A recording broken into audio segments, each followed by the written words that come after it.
While there might be a few upset fans tonight, but there's definitely no need. It was a tight checking game. Samsonov coming up huge at key moments as two top teams are going at it with a thrilling overtime. But the Buds fall 2-1 in a shootout. Let's get into it.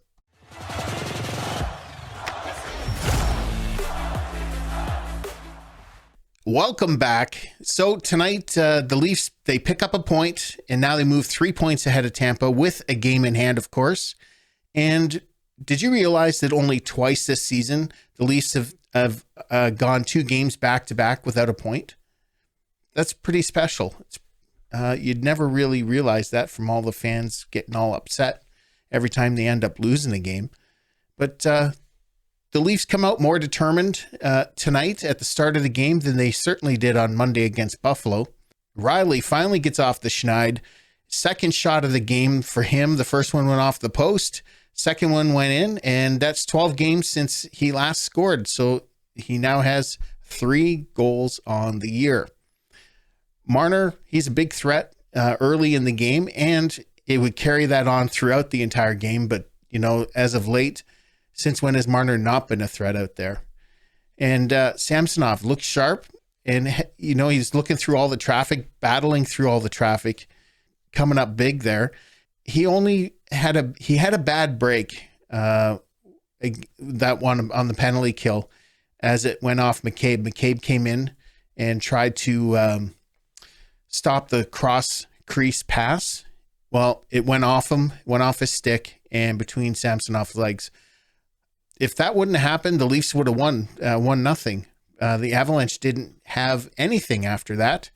Even though they had a lot of chances, Samsonov was, again, stepping up large and making those saves. And not to mention the Leafs themselves. They were sacrificing the body, getting in front of those shots, blocking shots, taking the body, hitting a lot. So a good all-around team game, even though they came up a little bit short. So after 2, the Avalanche are limiting their time and space to the top players on the Leafs. They've really stifled them, really didn't give them much of an opportunity. It looked like the Avs, they were just attacking constantly our top players whenever they were on the ice, and that really didn't give them a lot of room out there. So the Leafs, they have to solve that issue, and they made a few adjustments, so they had a lot more chances in the third, but didn't get one. So then it went to overtime. I did notice tonight that the team's timing, it's coming along nicely. It's getting there. So there was, I'm going to do a video on this later, but there was somebody out there saying that why is Keefe playing all these lines, different combinations? He doesn't know what he's doing and all this. But I'm going to make a video on that because there's a reason for it. Hall, he had a good hit in the offensive zone to win the puck back in the third, and that stifled the offense for Colorado from breaking out. He really stepped up there. And I think Hall is a good player as long as you limit his ice time. Before, when he was coughing pucks up and making bad plays and bad decisions, he was playing a lot of ice time, like over 18 minutes somewhere, and sometimes up in the 20-minute mark per night. And that's far too much time for a player like Hall. He needs to be playing around the 10 to 14 at the most. Ideally, 10 to 12 minute mark would really be his benefit. He seems to really play well and respond well when he's playing 10 to 12 minutes. But we'll see as time goes on how he steps up and gets more confidence and steps into his defensive role. He really hasn't kind of taken over that role yet. But tonight was a good test. He was really using the body a little bit more. I think if he only knew that he had a bigger body than what he thinks he has, he would use it a lot more to separate the player from the puck. So Nylander avoids a puck over the glass penalty. Those are unreviewable. So the referees got together and they said it went in the player's bench, but it may have gone over the glass just before it went in the bench. But either way, no penalty on the play. And then McCabe almost scores late as he joins the rush after a good defensive play in his own end to break it out. And he follows the play on right down the center of the ice and finds himself in alone. He's being challenged, but he's got a bit of time and space. So he has a good shot, and it just grazed the post. I think Georgiev got a little bit of it. On the replay, it shows that he got just a piece of it to change the direction. Otherwise, the Leafs would have been up 2-1. And I noticed a lot in this game that the Leafs defensive play has picked up. Good solid hits, a lot of blocked shots from everybody top to bottom in the lineup. So it's really good to see that they're starting to sacrifice and commit. So, they'll be on a steady run now and getting ready for the playoffs. They have about 14, 15 games left, something like that. So now you're going to kind of see them pay special attention to these other assignments in the game and really nail that down and try and correct those issues. Because when the playoffs start, it's going to be a lot of energy, and there's going to be a lot of hype, a lot of energy, and the play is going to be fast. They're going to be a little nervous at first.